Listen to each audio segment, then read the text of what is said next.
Robert, day of the storm, you decide to ride this thing out? Yes, sir. You and your wife? Me and my wife and our 6 dogs, house cat, 2 miniature donkeys, a pygmy goat and a Nigerian Nubian cross goat, 3 horses and a standard sized donkey, and two barn cats. A little bit of everything. So everybody but the 3 horses and donkey inside the house? Yeah, basically. Yeah, actually the 2 goats were on the back deck. I built a little shelter for them, and they did okay until after the eye. The pygmy goat actually drowned in the storm. The 2 miniature donkeys also drowned. We found their bodies the next day. All the horses survived. The standard donkey survived. All the dogs in the house survived. The house cat floated around on the ottoman all night, sleeping off and on. And the 2 barn cats also perished when the tornado took the barn. The decision to stay, you thought, hey, I've got a well-built house, we got 40 hurricane straps, we're going to be okay. A lot of it also of course, based on animals, our livestock. You just, when you start, we had a stock trailer, a 2-horse trailer, but just the logistics of getting them out of there. And that's why we did what we did with the house, and making sure that it was Category 5, We're thinking maybe 2 or 3 in our lifetimes, but of course we were wrong about that. And I do believe that we would have been fine if it had just been the hurricane itself, but we also took a pretty good sized tornado as well as a pretty good sized wall of water hit us out of Copano Bay. What happened? About probably 1:45 in the morning. The winds were blowing pretty good. The house is still fine. The wife and I had a little EOC, so to speak, up on the counter in the kitchen there, and I had all my electronics going. No lights in the house, but I still had internet, and so I was looking at the storm on the Weather Channel and stuff and watching it. And right about then, we had all the dogs, and we'd gotten them up on the center island in the kitchen with us, or they were up there and we were on the floor, and we heard that distinct sound of a different type of wind, basically a roar. It was a roaring sound, and as it got closer, the pressure on our bodies, you could feel. We felt like our bodies were just going to turn inside out. It was so much pressure. I had the front windows boarded up, the back windows weren't because they were all small windows. The dogs started making the weirdest. I've never heard dogs make sounds like this. People, they were screaming, sound like humans screaming, and the cat was running circles around the coffee table, and. Sorry, right about then, a back window broke out. I heard a back window break out, and all the pressure left the room, and everything went kind of quiet, but you could still hear the roar. And the house tipped a couple of times, and then it just started raising up. And about a 4 count is what I counted: 1 in 1,000, 2 in 1,000, 3 in 1,000, 4 in 1,000. The house dropped, and so we were back on the ground at that point.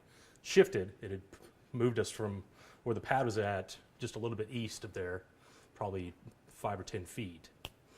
And I looked across the center island, my wife, and right as I looked across her, I was about to say something, the wall of water hit the back of the house, and she had her back to the window, and all the dogs just slid off into the house. They were swimming all over the place, and so she climbed up on top of the center island, and I went and started plucking dogs out of the water as quickly as I could and bringing them back to her.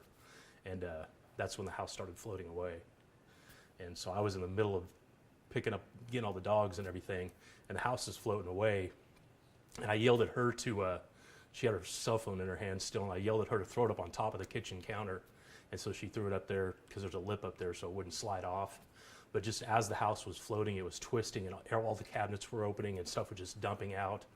I was walking on broken glass, so my feet were just aching. And then the house stopped, and kind of wondered why. I thought maybe we'd hit a telephone pole or a big tree or something. I didn't know how far we had gone, and I went back over to the center island with the last dog and handed it to my wife, and the house started filling up with water, and it was getting deeper and deeper and deeper.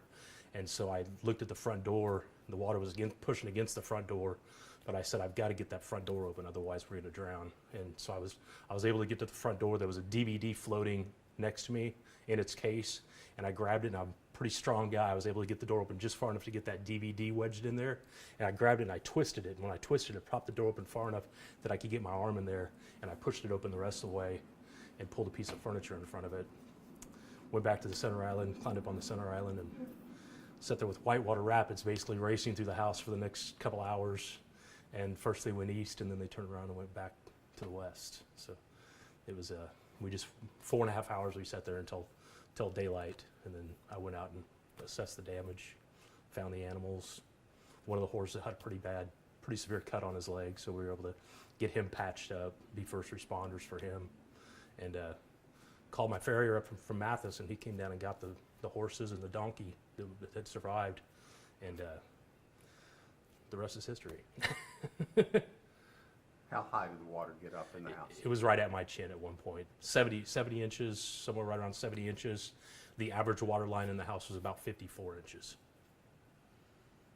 How much was left? How much room you have left inside the house? Pretty good tall ceilings on those because they peak up in the middle. The house was 75 feet long by 45 feet wide, so it's considered a triple wide, so a little bit extra higher in the ceilings. But what worried us was, I call it during halftime. During the eye of the storm, I went out and my carport was about to collapse on 2 of the vehicles, and then we had one of the vehicles out in one of the shops. And so I got in the truck and I pulled it out front, and I got in the car and pulled it out front. And when we floated over to the ditch, we were pushing that truck the whole time. And when we got to the ditch, it pushed the truck into the ditch and wedged the house in there with the truck and a telephone pole. And when looking at it, it looks like if the truck hadn't been there, the house would have gone into the ditch and the water would have gotten underneath it and flipped us over.